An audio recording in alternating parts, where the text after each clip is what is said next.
What's up, Michael Hubbard? What it up, Ken Jenkins? Bro, it's good to be back. Good to have you back, brother. Oh, man, it's been a long journey. Oh, man, tell me about it. It has been a long journey. Wow, but you made it.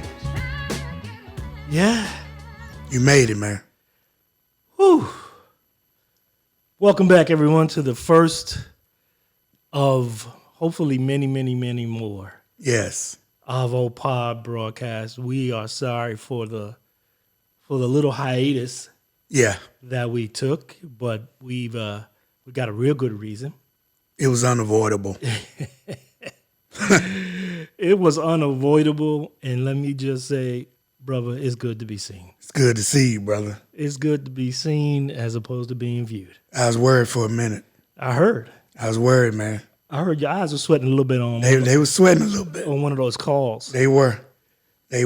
I'm still trying to figure out some of what I said on some of those calls. You might not want to know.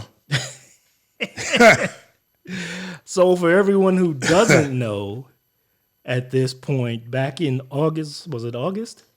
Right around August 15th, August Wow, 20th. was it August?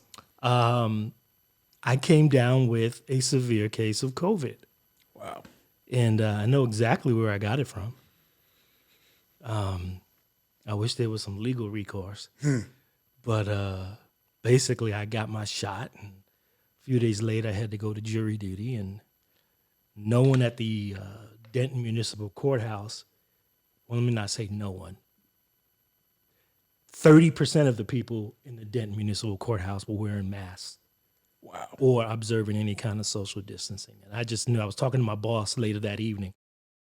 And I said, if I get COVID, this is exactly where I got it. Right. And a couple days later, was feeling a little under the weather. Throat started hurting. Decided to keep an eye on my blood oxygen levels. And finally, I saw them go so low that I got a little concerned and asked my daughter to take me to the hospital. That was around, I think that was like August 15th. Right. And I remember getting to the hospital. Right. I remember her dropping me off. I remember them coming to get me out of the car. And then I don't remember any of the next 2 weeks. Right. Because you actually called me a couple of times because you weren't feeling, you knew something was off. I was in the hospital already? No, this was before. Really? Yes. And you were asking me, how did I respond to my vaccine? Because you thought maybe it was side effects from that. I don't even remember that. And I was like, stop high-siding, bro. It's just a shot. I don't even remember that. Yeah, you called me a couple of times. Wow. Yeah. And so when you call from the hospital, that's when I started to think, well, this might be more than the vaccine. Yeah. It's amazing. It really goes to show you how life can change in the blink of an eye. In the blink. In the blink of an eye. Wow. Because I was pretty diligent. Right. There were some folk that were not getting vaccinated, and I still hung out with them on a limited basis. Right. But I was pretty diligent with my mask, with my social distancing. I remember even having an intense conversation with my mother about, because she wanted to come up one day, and she had just gotten her vaccination, and she was working as a sub in one of the schools down in Granbury. And there was a case, it was an outbreak of it down there. And I was like, I don't think it's a good idea if you come by. Right. So I was being pretty diligent. Yeah. I have to give myself some kudos for that. Right. But life just changed in the blink of an eye. And I will say this, I'm screaming from the mountaintops. Get your vaccinations. Get it. Get your vaccinations, because the doctor told me one of those weeks after I came to and I realized where I was, the doctor came in, had a really serious conversation with me about how dire my situation had become. And then I explained to them, what I had done prior to coming to the hospital in terms of the vaccination, and I actually did the monoclonal antibody Right. treatment as well. And he was like, really? None of them knew that I had done that. They just Wow. assumed that I wasn't vaccinated. Right. But I showed him, my vaccination, image on my phone and everything.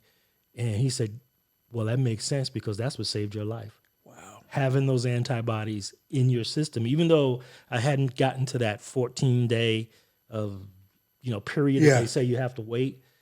He said just having those antibodies, that the monoclonal treatment plus the vaccination is probably what saved me because my body had already started to build some of the antibodies. Wow. So, whereas once I was an anti-vaxxer, yes, I'm telling you now, conspiracy theories out the window. Get your vaccination. Right. It's just not worth it. So I know that you don't really remember a lot of Those first 2 weeks. what happened. I remember a few images. I don't know if they were dreams. Right. I remember seeing a few things, images, and they come to me every now and then. But in terms of what was happening, who was in the room, who was talking, where I was, I don't remember most of that. Right. Because I don't think, and what we want you guys out there to really try to grasp is how close Ken was to not making it. And Glory to God. it's probably good that you don't remember most of that because I'm sure it would be very traumatic for you if you did. Well, it was, coming out of it and realizing it afterwards had its own trauma. Right. Because you start thinking about, okay, what haven't I done? One of the good things that I did last year when this pandemic hit, I need to revamp it and I need to get it more official and more detailed, but I did put together a short will, a basic notarized will, notarized and sealed. And I knew exactly where it was. And my girls knew exactly where it was. Right. So I was comforted that I had done that. But what it did was make me realize there's so much more I need to get in order. Right. So many more things that I need to make sure are in place. Because this is twice now that I've experienced this whole concept of tomorrow's not promised to you. Right. Right. Once in my previous marriage, and then once personally for me. So. Yeah, and that actually kind of ties, one of the missions and goals of Avopod is to bridge the generational gap. Yeah. So estate planning, I think, is, in a way, kind of doing that in a way. It is definitely doing it. And, it's an oxymoron, right? Right. My dad used to say double-edged sword, right? Sharp on both sides. You don't know which side to mess with. Because we as a people don't necessarily have estates. No. Right? No. I know I'm trying to make it sound funny, but we've just been programmed, to not invest in our futures. Right. But accept the short-term life expectancy that so many of us have, especially our young men. Right. Right.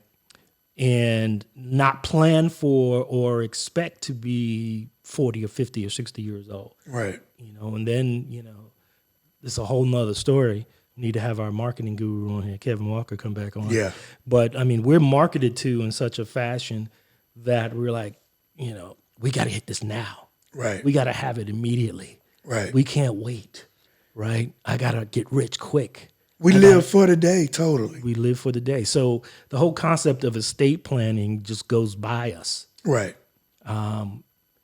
But you think about estate, and if you really understand estate, it's not about being wealthy.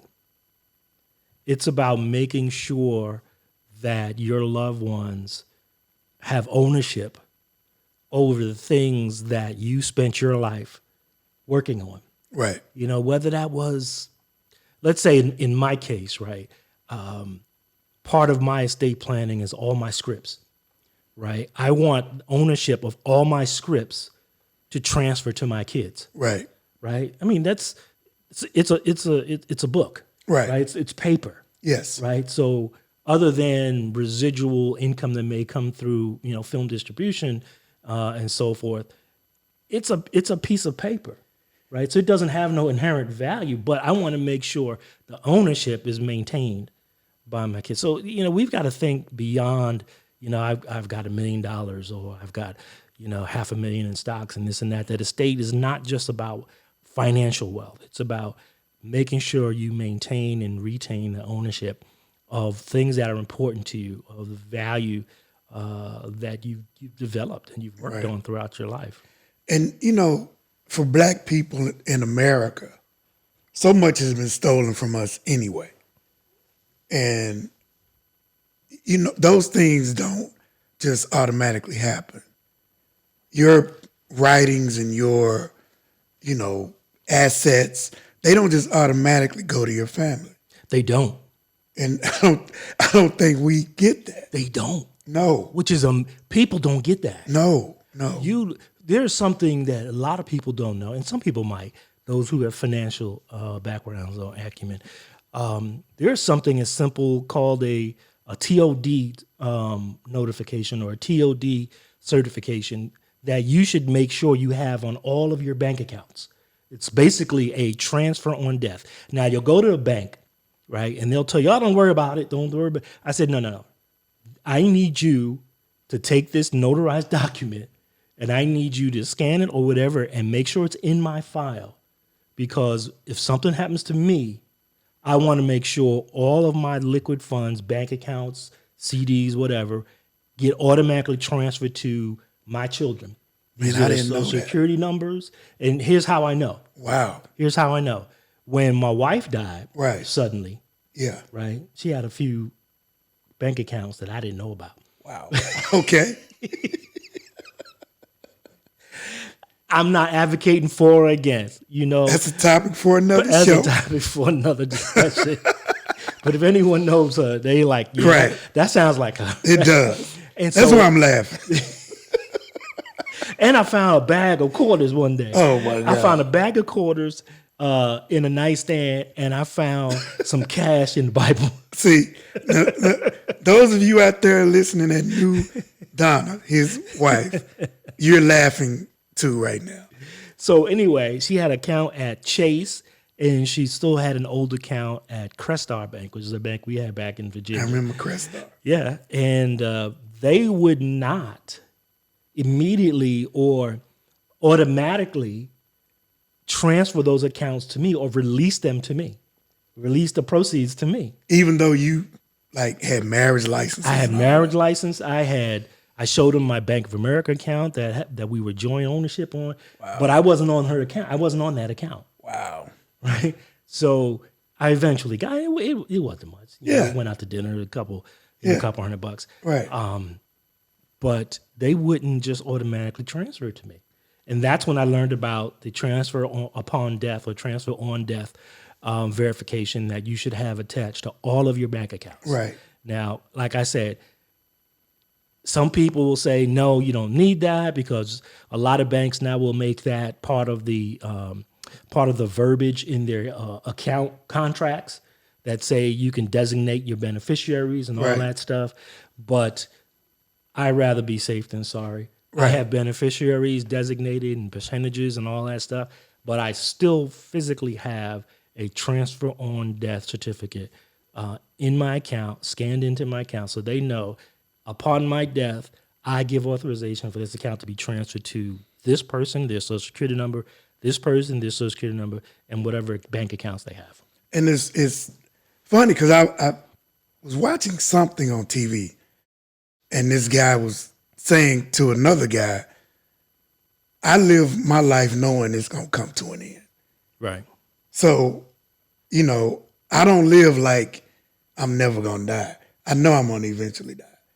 So I live knowing that. Right. And I don't think most of us do. We really don't. We choose not to think about death. We are all going to die. Or we have the inverse understanding of that or perception of that, saying, I'm going to live because I know I'm going to die, so I'm going to spend everything I have right now. Right. Right. I'm going to spend it all. I'm not right leaving now. nothing for nobody. YOLO. You on your own, bro. Yo. No, I want my children to be just a little bit further along the road Right. than I was. It's not going to be a whole lot, right? I'm not leaving them vast amounts of wealth and stuff like that, but I want them just to be a little bit further along the road than I was, because I was a little bit further along the road than my father and my parents were. Right. Right. And I think that's our responsibility. And this situation with COVID and the suddenness of it really kind of, I don't want to say my eyes weren't open, but it really fine-tuned the purpose of my life. There's some things that, number one, I know God wants me to do. Right. Because there's nothing but the grace of God that got me through those 2 weeks in ICU and that remaining month and a half I believe that. in hospital and rehab. I believe that. I mean, Didn't you say the nurses, when you came out on the other side, were like kind of shocked? a number of them were very, very surprised. Wow. They were very, very surprised. And I was actually talking to a friend of mine just the other day, and she was, reiterating to me when, they were on one of those calls, which we're going to talk about a little bit more in depth. But when they realized where I was and where my blood oxygen was and all of that, they were like, wow. The only thing I did not have to do, and from what I understand, my kids vehemently fought against it, was getting me put on a ventilator. Right. And on the subject of your daughters, they stepped up big time, bro. Yeah, I heard my girls held it down. They did. Because, we were right in the middle of moving. I had just got a house. Right. Right. And I ain't moving no more. Let me tell you. This is it? This is it, man. I ain't moving no more. We are in our new undisclosed Avapar Right. location. I hope you like the setup. The sprawling Jenkins The estate. sprawling compound. You don't need to move no more. I'm not moving again. That's it. I'm not doing it. But we were right in the middle of moving. Literally, I had half the stuff here at the new place, and I had half the stuff still at the old place. So my oldest daughter, Jamila, came in town, coordinated the move. Yeah, she was at the house a couple of nights. My youngest daughter was here living in the house, Right. the new place, making sure all the utilities were on and the appliances got delivered, making sure the sprinklers were working. She was really proud of that. She was like, Dad, I was working on the sprinklers fixed. She's like, I don't know about this adult home ownership stuff. Just got them running but every day. I got the sprinklers running. Just to see them run. And so And your future son-in-law was here too, Yeah. Don't forget about him. Yeah, and I appreciate it, young man from DC. Well, Yeah. actually, I both of the significant others for my girls were in town. Young man by the name of Chad Yep. was here helping Jahari get situated and get stuff moved in Right. and get stuff going. So I really appreciate him. Shout out to young Chad and Sean. Yeah. From DC. Sean from DC. Sean from DC. Real estate mogul. Yeah. Yeah. Mover and shaker. Mover and shaker. Yeah, we hung out with him a little bit. Yeah. So if you're in DC, Virginia, Maryland, Metroplex, and you need a house, Look up Sean. look up Sean Sullivan. What's his Sean Sullivan? Sean Sullivan. Good old Irish name. Right. Sean Sullivan. Oh my God. That was my Irish. Okay. But yeah, I heard they held it down. They did, They man. really did. And I can imagine. I'm not trying to get too emotional. That's why I got my tissue box here. But I can imagine just being young ladies like that, going through what they went through 10 years ago. Right. losing one parent, and then having to go through the scenario of the ambiguity of, whether we're going to lose another parent. Right. And so the only thing you can do, as a person that was in my position, the only thing you can do is make sure they're prepared. Right. But it's like at that moment, if they're not prepared yet, you know what I mean? It ain't gonna happen probably. Yeah. So what you saw them do came from years prior of preparation. Yeah. You know what I mean? Yeah. But it's I had heard about, the one of the cruel things about COVID is the isolation of it. Uh-huh. And to see that firsthand, it was just scary to imagine you're in that state. There's nobody there to comfort you, to hold your hand, to talk, at least in your same space with you. You were literally alone, other than your nurse. Yeah. Didn't seem like it though, because there was somebody coming in and out of my room. Once I was awake, right, and conscious, there was someone coming in and out of the room. It seemed like every 10 minutes, sticking me and poking me, right, taking some kind of test, or checking me to make sure I didn't have bed sores, because I was laid up for 2 months. Right. I mean, I lost 40 pounds. Wow. The COVID diet works. I do not recommend it. We don't recommend it, but it works. But yeah, man, and it was literally rehab. I'm going through it now. Literally learning how to breathe again. Wow. Learning how to stand up without toddling over, tipping over. Learning how to walk. I remember standing there one time. The first time I actually stood up, holding on to the walker, because I had this one nurse. She was a little rough with me in the beginning. Right. Yanking my ear hose, and I was like, "You need to stop yanking my." I was getting all ornery. Swinging your catheter around, jumping rope with it and stuff. No comment. No comment. Oh Lord! For those of you who've ever had a catheter, it's the devil. You're probably not laughing at that. It is evil. It's with all of this technology. It is evil. We can't do better than that, bro. You know what? Kidding me? We are one day away from Halloween. Next year, I'm dressing up as a catheter. You know what I'm saying? Oh my God! It is pure evil. Oh my God! Oh, and what is it with the nurses? Right? It's like they all go to the same nursing school and learn the same technique when it comes to removing the catheter. Oh Lord! Right? They say ready on 3, 1, Boom. 2, 3, and then go. Right? That's how a normal person should do go. It. No, this is 1, 2, 3, yank. Right. It's just like let's just get it over. No cigarette, no hug, no nothing. And they on to the next catheter. They like, look, I got 10 of these to do. I'm sorry, sir. Oh my goodness. The pain will go away. Oh my goodness. Okay. This is the second time I've gone through surgery and I've had to have a catheter put in and removed. I've had one. And each time the nurse had the same technique. 1, 2, yank. You think I would have learned from the first time. Right. And been ready. Right. But no, I'm still drugged up. Yeah. Right. I'm still woozy.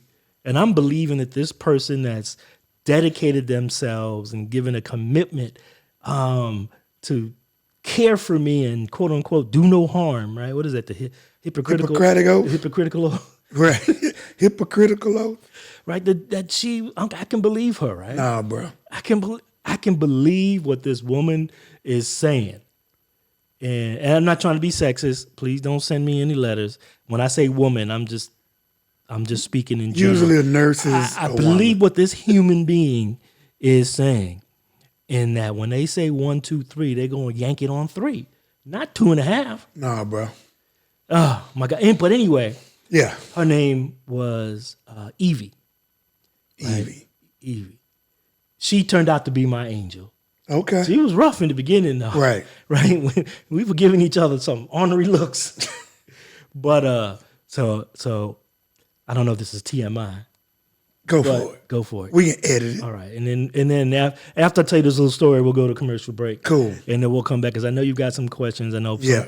people want to understand some of the journey and Right. and things like that. But so part of being under so many drugs and anesthesia and all of that stuff, it slows down your biological systems. Okay. That's why they give you a number of laxatives. Okay.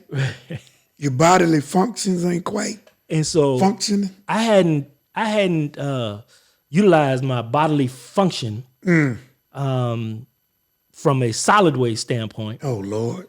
for about a month. Oh, my God. So I was pretty backed up. He's backed up, bro. Lord have mercy.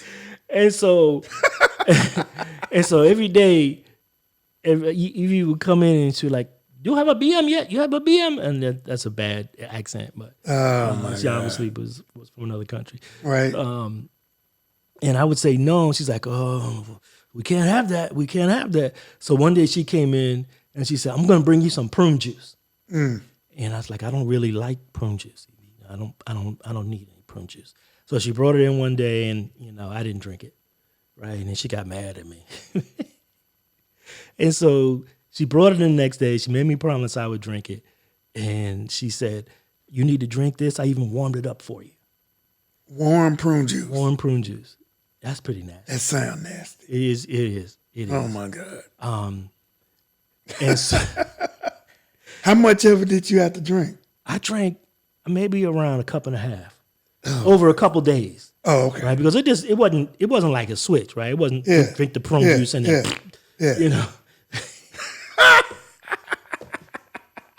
What's that sound again?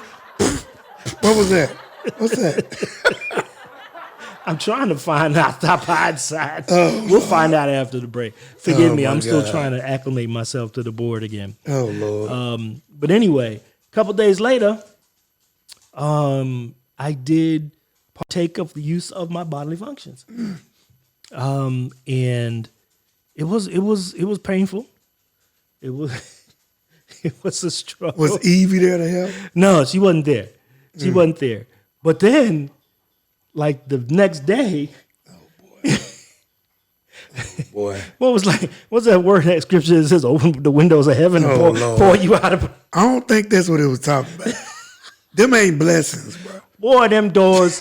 That Well, stuff. it was a blessing because my body was getting back to normal. Yeah. But Lord, those gates opened up. I was in the middle of physical therapy. Oh, my God. And those gates opened up, and I was like, I need to utilize the facilities. Right now. And they were knocking on the door because I was in there for like 10 minutes. Oh, man.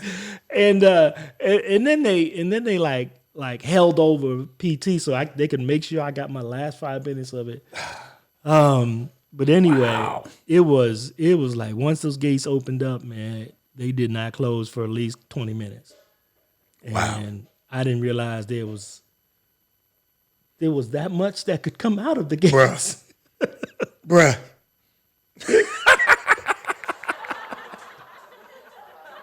Overflowing. Pressed down. Pushed together. Yeah, I was pushing. You gonna make me run out of breath now. Oh, Lord. I definitely was pushing. Wow. I will say that. But that is the experience. So we're gonna take a commercial break. Yeah. And we're going to come back with I guess you have some more questions for me, Mike, that I do. That some of the people want to know about this experience, about this journey with a journey. That sojourn the truth. Yeah. Yeah. It was a journey, though. It was and the journey's still underway. Right. Right, because I do physical therapy 2 to 3 times a week, and usually after physical therapy, I'm wiped out for about a day. I mean, literally, I have to get my oxygen tank and just rest. So, anyway, when we come back, Mike Hubbard will ask some more questions, and I will try to be as honest as I can. Yep. Without being gross, or too personal. Right. Or insensitive or any other thing somebody might have an issue with, because I don't want to get canceled. Get your shots, y'all. Get your shots. Stop outside. Stop outside.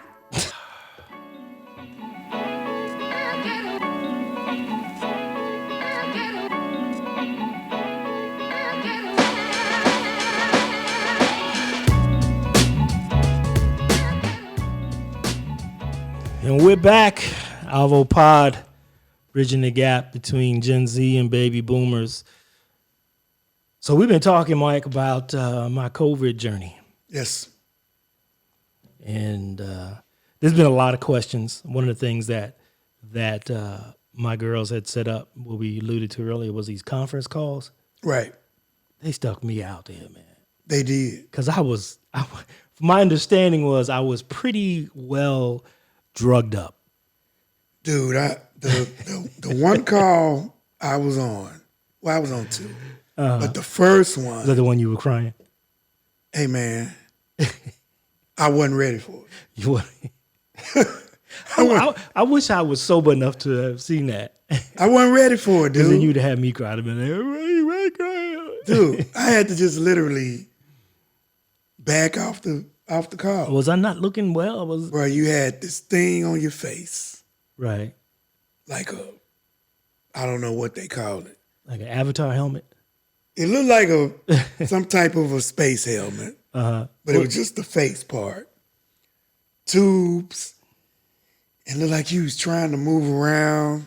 What I understand, what I was told was I was resisting a lot of the intravenous and the thing on my face and all that. You were trying to pull stuff. They restrained you.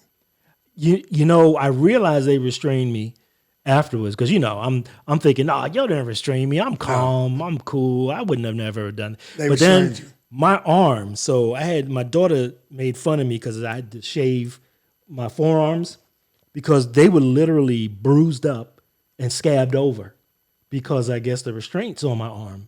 And so I had to shave them down so I could put cream on it and stuff like that. Yeah. Still got a couple of bruises that were pretty significant, but for the most part, they've gone away. So I guess I was pretty... And that was probably... and what was scary about it was how fast your condition got worse. Yeah. That's what I mean, I was literally talking to you, texting with you, 1 or 2 days prior, even up to the day you went to the hospital. Right. And a couple of days after you were admitted, because Jahari was like, we're going to get on a call with Ken. If you want to call in, here's the call in. And I'm like, okay, well, if he can do that, he must be all right. I guess that's we were bridging I was bridging the gap even when I was unconscious. You were. Because I guess that is this generation's way of keeping people informed. FaceTime. Just getting them on a FaceTime or a Zoom call. Right. No matter what. Regardless of how bad you are. No matter what. Regardless of how drugged up you are. No matter what. And it's funny. This is kind of off subject a little bit. We have a tendency to go off subject. But it's related. Okay. That shooting that happened out in Mansfield you out of the hospital. This happened after you got out. Was this the one recently where the young boy got in the car and ran off and they found him at home and the young black, that may be it. The young black kid? Yeah, it was a black kid. Yeah, okay. But anyway, the kid he shot, they reported, after he had been shot, he FaceTimed with his mom. What? I mean, it's not funny. It is funny in a way, but he had enough. That was his first thought. And his mom was like, he FaceTimed me. He's bleeding. He's been dude was shot like 3 times, I think. Wow. So to your point, that is a generational thing. We was bridging the gap. Bridging it. And check this out. We have our first caller. Okay. The phone lines are open. Hello, you're on with Avopod. Who's calling? This is Derek Rogers. Derek Rogers, how are you doing, my friend? Big D. Oh my goodness, outstanding. How are you doing? Oh, I'm getting better day by day through the grace of God. Amen. Well, I am so glad that you are back and partnered with the incredible Dr. Michael Hubbard. Doctor. I'm putting it out there. I will receive that. Doctor. There you go. Well, thank you for coming in, bro. We wanted to get on number one as soon as I was healthy enough to get back on. it's been an interesting journey just learning how to breathe again and hold a conversation and complete a full sentence without running out of breath. But we wanted to get on because people have called me and texted me with questions, about how I'm doing, first of all, but then specific questions about, this whole COVID journey. What was I experiencing? What I went through. So that's why we wanted to open up our phone lines. And we thank you, bro, for calling in. We got to have you back down to our new Avopod Studios. Yes. Here in Country Place, Texas. At the Jenkins Estate. Yeah, the Jenkins compound. well, I am there anytime you guys call for sure. So just let me know, and I will certainly show up. Excellent. Because one of the things that doctors were very concerned with coming out of this COVID experience was my cognitive abilities. So they were pretty poor before. So bringing you on the show, we're definitely going by leaps and bounds up the academic. We're probably getting to Mensa level. Oh yeah. But was that not an issue before COVID though? No, I'm just kidding. Just kidding. I will not admit to it. What were we talking about? Right. See, what's your name? We'll neither confirm nor deny. Okay. I will neither confirm nor deny the fact that I don't remember what I'm not remembering right now. Right. But and I'm sure this is a question you probably have answered ad nauseum, but at the risk of being redundant, I'll just ask it again. Just how has this, what kind of is your takeaway from your experience, and then what are you sharing with others, regarding COVID and maybe decisions they should make regarding the vaccine or not? Well, so that's a very good question. We talked about that a little bit before the commercial break. I am pro-vaccine right now, whereas before I probably wasn't. Probably was very ambivalent, middle of the road, because I had not been vaccinated in the past and came to flu shots and things like that. While I was getting closer and closer to make a decision, I still had not done it. Right. And I guess you can call me an anti-vaxxer. I was never against it. I supported anyone who did, even my children. I encouraged them to do it because they were out and about in the workforce and the job wasn't giving them flexibility and so forth, especially my oldest out in D.C. on different work sites. So it wasn't like I was totally against it. It was just something that I hadn't decided to do personally. But then I got the spirit put on me, and I just decided to go ahead and get vaccinated because I know my youngest is back home from college, and she was going back and forth, and I didn't want to catch anything she might have brought in and/or have her carrying anything around because she hadn't been vaccinated yet at that point.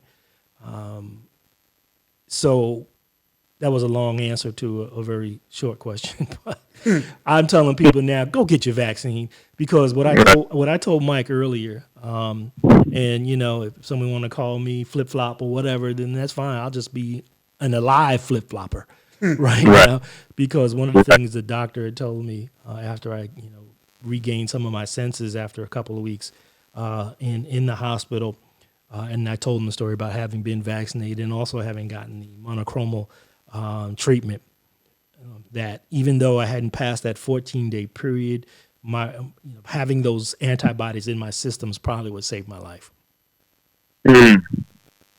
Wow. Yeah, because I don't remember the first 2 weeks of being in the hospital. I understand that I was in the ICU for a little while. I understand that there were some conference calls that were coordinated, and I was talking pretty much under the influence of a number of drugs on these conference calls. But anyway, you was high. I was, He was high, bro. I was dope sick. Hey, he wasn't high siding, but he was high. He was literally high. Did they give you any of that to bring home? What? Just asking. Just Morphine? Not that I'm on. Just wondering. Just for research purposes. Yeah. You know, we can't talk about something unless we've had the ability to taste it. Exactly. We've had the ability to, you know what I mean? research it. Right. We're trying to build credibility. Yeah. Right. You know? There you go. But So, go ahead. oh, go ahead. No, go ahead. Well, kind of one other question, and I don't know how or what the time horizon is for, you hear of COVID long haulers, so to speak. Mm-hmm. I mean, I know it's still, you're still relatively in your infancy in regards to kind of being on the other side of this, but is there any way they can kind of tell you, or is there something that you're feeling? I know you're still kind of getting your strength back and getting your legs under you, so to speak, but is there any indication of any kind of long hauler kind of thing happening? Well, I can tell you right now that long haul is real. Right. Even though it's only been, let's say I've been out of the hospital for about a month. Mm-hmm. It's still difficult to do the basic things. Sure. Take a full capacity breath without coughing or feeling pressure in my chest. It's still difficult sometimes not to get extremely fatigued after doing some of the basic things, like using the restroom. And so just, within the last month or so, I'm like, man, you would think that some of this stuff would have gone away already, but I can understand how this long haul thing is real. Because, I mean, there's still some things that, I don't want to say difficult, but it's still some things that I have to consciously make sure I focus on doing.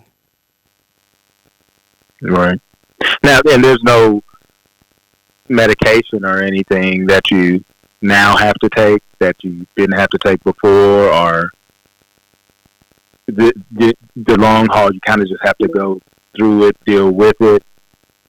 Yeah, you really just have to deal with it. You have to keep doing your exercises. Like, I do breathing exercises where I take, deep breaths as far as I can. It's a little painful, but I have to just keep doing that. I have to, I'm going to physical therapy now, where I work on my endurance, I work on my physical strength. Walking for 6 minutes, the first couple of days of physical therapy was literally impossible. But now, I've got it down. Sitting and standing was very, very difficult. I mean, it's like my brain would say, okay, we're going to stand up now. And my legs would say, no, we're not. And I would just, I would be perplexed as to why my body just wasn't responding. So, I mean, it's getting better. It's getting better day by day. Right. Well, like I said, man, I'm glad that you are back, and just be patient with the process, and, patient with yourself, and you'll be back, 100% sooner than later, but don't rush the process. Yeah, it definitely is a process. If I really focus on all of the steps that I have made, just to try to keep motivated and stay positive, I really have made some significant strides. We were talking earlier about how some of the nurses were even surprised at some of the strides, some of the progress I've made just because of where I was. Standing up, going to the restroom by myself. That was significant. I mean, you don't understand. Some of the basic things in life, Derek, were just so significant. Taking a shower without having to sit down. Oh, I thought you was about to say something else. No. Taking Mike. a Come on, Mike. Come on. Come on. Oh, boy. I'm not ready for that yet. Oh, boy. That too. Taking one of those Wow. without running out of breath. Right. Well, I'm just intimating based on what you're saying, that those things that we tend to take for granted, maybe you have a new perspective on. Oh, you know what? I've always been the kind of person that has understood the concept of tomorrow not being promised. That was brought home to me 10 years ago, 11 years ago, in another fashion of my life. You know what I'm talking about. So it hit home, but then this situation has kind of defined the purpose of that. And so I've always been one to make sure I hug my kids, make sure I get off the phone, I say I love you, and that's even taken on a new meaning. I watched a short video clip the other day of Will Smith talking about embracing the fullness and richness of your hellos and goodbyes. Never allowing someone to leave your life, leave your presence without embracing the fullness of their meaning in your life, your hellos and goodbyes. And so I know my youngest daughter's getting a little tired of me greeting her every day when she comes in from work like I've just seen her in 10 years. But it's so meaningful. It really is so meaningful. And I'm not telling you what I heard. I'm telling you what I know. Yeah. That is awesome. Like I said, I'm just glad you're back and y'all are back together again, and look forward. There you go. I was going together again. Yeah, I was gonna start singing "Peaches and Herbs," Oh my God. but reunited. But I'll leave that alone. Go ahead, because you sound like Barry White. So go ahead. Well, it's not a good day today, so it's not a good day. I'll have to practice. I'll practice, but it's all good. It's all good. But yeah, man, glad that y'all are doing it again, and that you're feeling well and continuing to recover. And as always, you're always in our prayers, and so just thank God that you are working through this, and you have the right attitude, and it's going to be a journey, but it's going to be well worth it. Yes.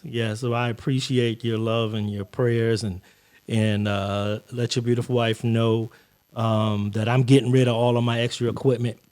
Okay. I had posted a picture when I first come out of the hospital with my new little gadgets, my little oxygen bag. Oh yeah. Because I had to coordinate. Even though I felt bad, I had to look good. You're vain. Right. Yeah, I do. I remember that picture. Yeah. And she said, I think she replied and said something like, "All your stuff looks good, but now let's get rid of it." Right. Something like that. Right. So let her know I'm working on that slowly. I might keep the bag though. The bag looks kind of cool. That's a nice bag. It is a nice bag. Hey, it's your world. It's your world. Do what you got to do. All right, brother. All right, gentlemen. We appreciate you calling in. Thank you for the love. Give my love to your family. Yes. Absolutely. Likewise. We will connect at some point soon. All right, man. Absolutely, sir. All right. Take care. We'll see y'all. Yep. All right. That was great, man. Yeah, man. I appreciate calling from my man Derek. I got director from my film, My Heart That Forgives. He says I told him give me about 10 minutes and he's going to call back in. Hopefully. Cool. He was looking for a number. But if you're out there and you want to dial in just to say hi and get an update, we figured this would be the new generation way of just getting everyone included. 571-426-9991. Yes. If you're hearing the recording of this, obviously you can't call him. No. But I was while we're waiting,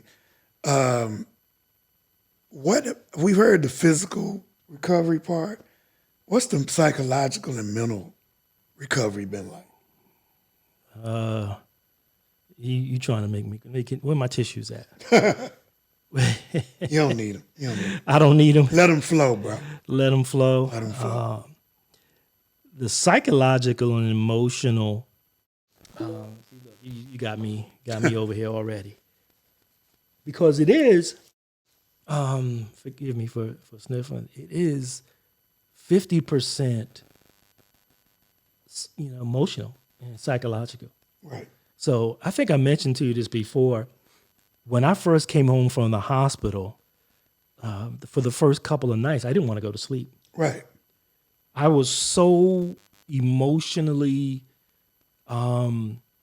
grateful and gracious and thankful for being alive that I didn't want to go to sleep for fear in case I didn't wake up. Right.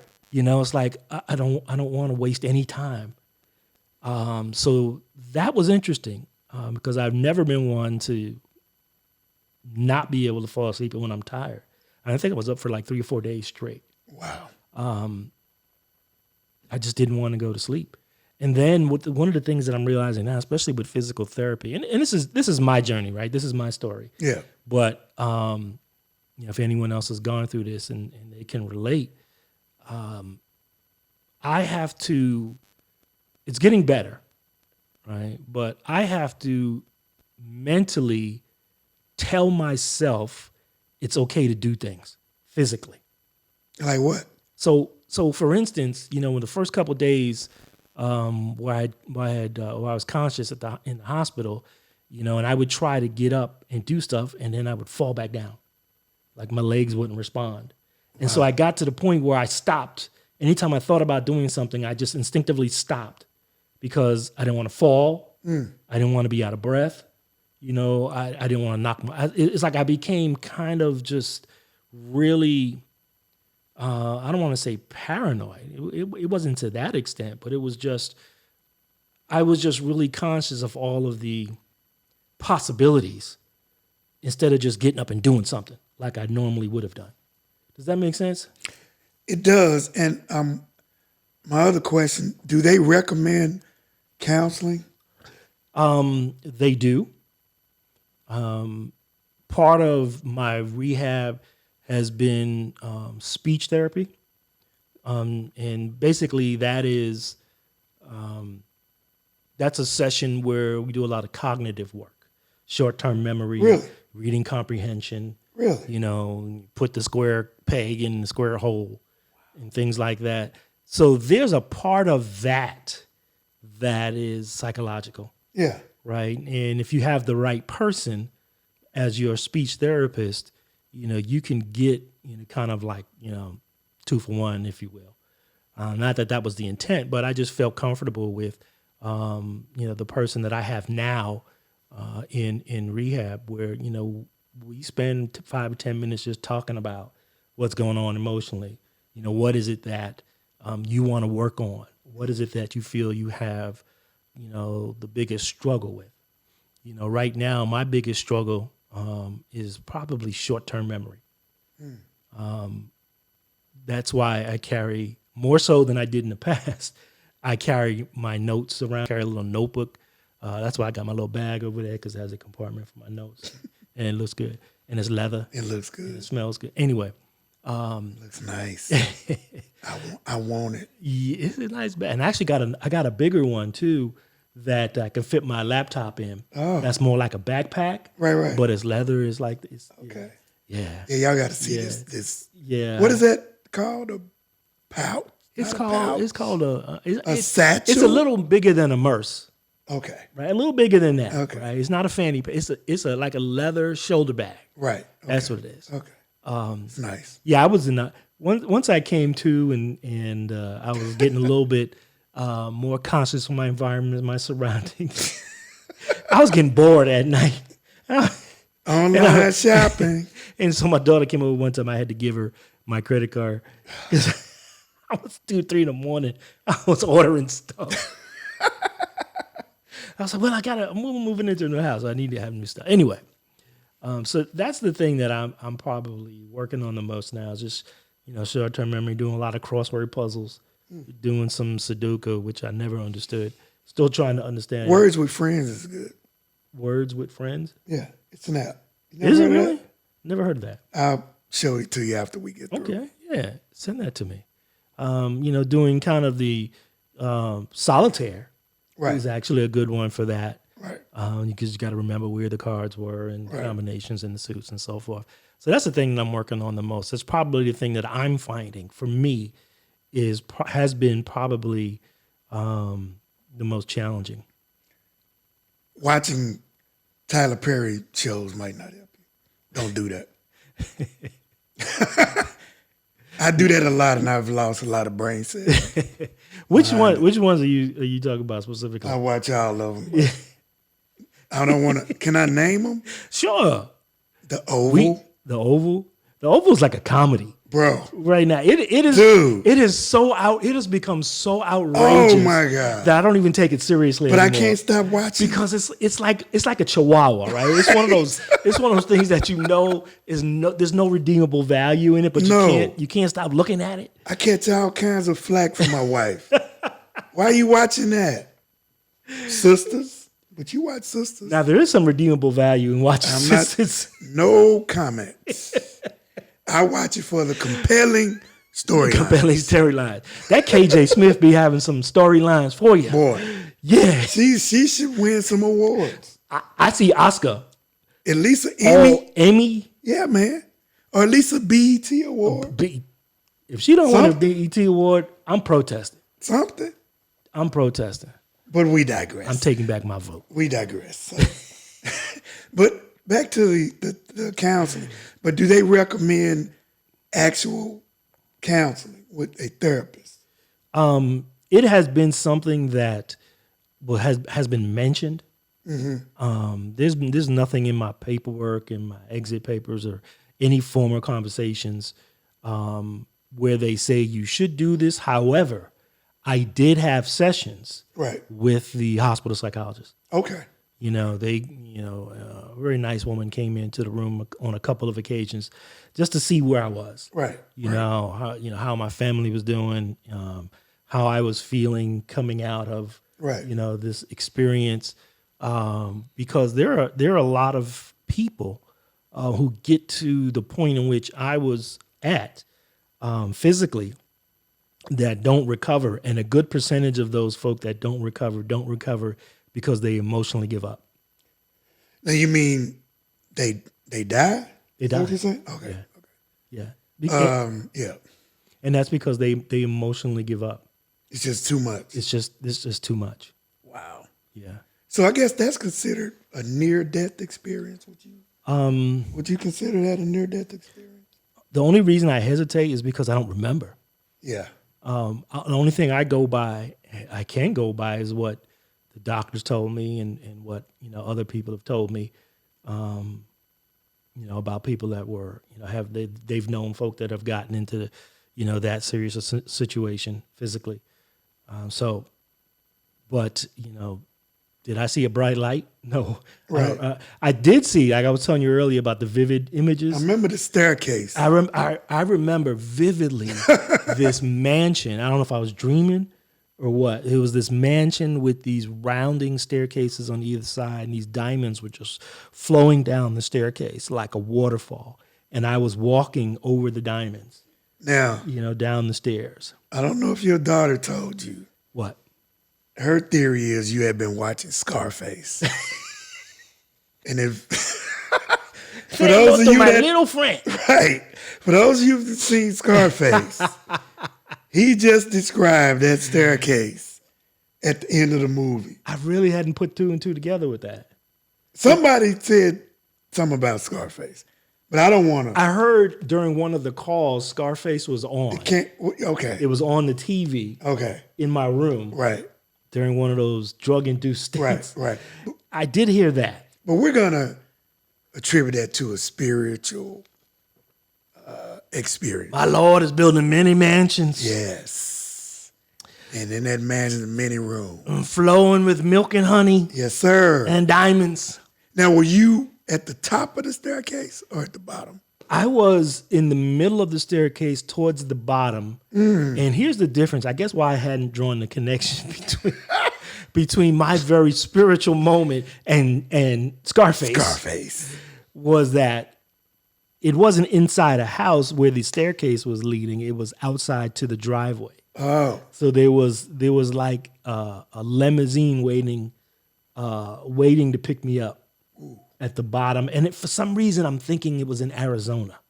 Huh. I don't know why. Why Arizona? I don't know why, but I kept feeling the Arizona spirit. Arizona. I don't know. I Is don't heaven know in why. Arizona? Heaven. Arizona is heaven. Okay.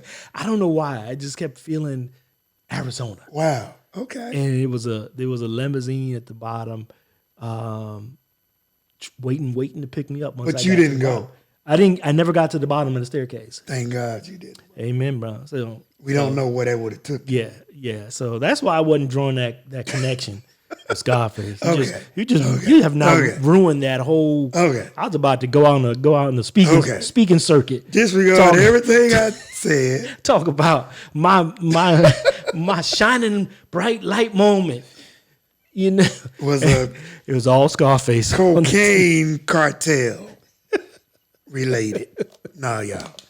This was a spiritual experience. I'm in the flesh. And the sorry. limousine were the chariots. Chariot finna take you to be with Jesus. So I'm glad you didn't get in.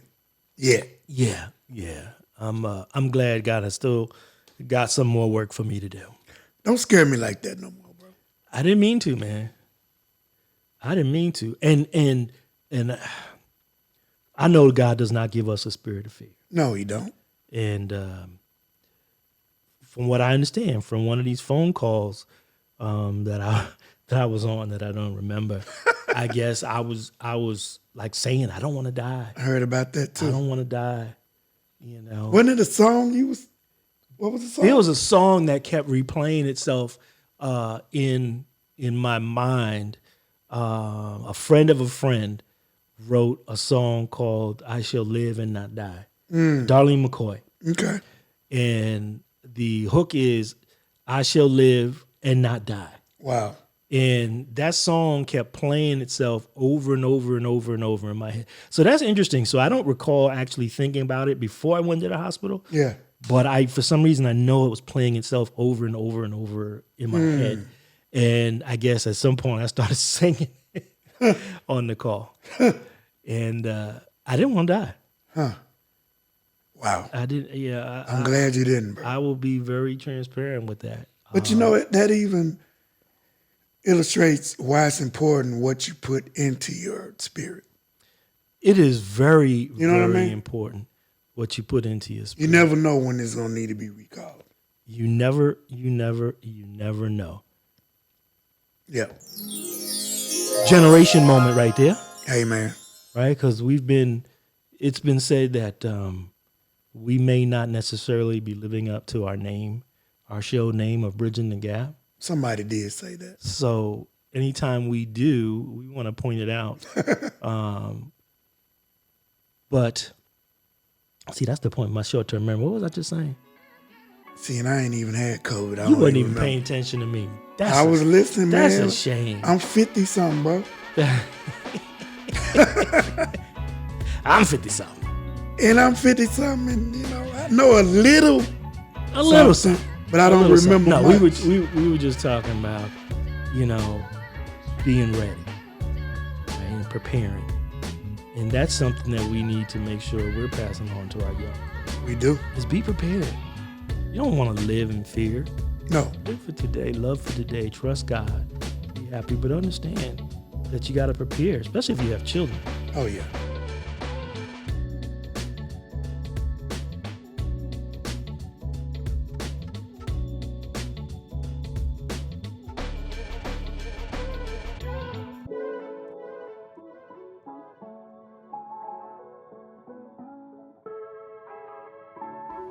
Stop high-siding.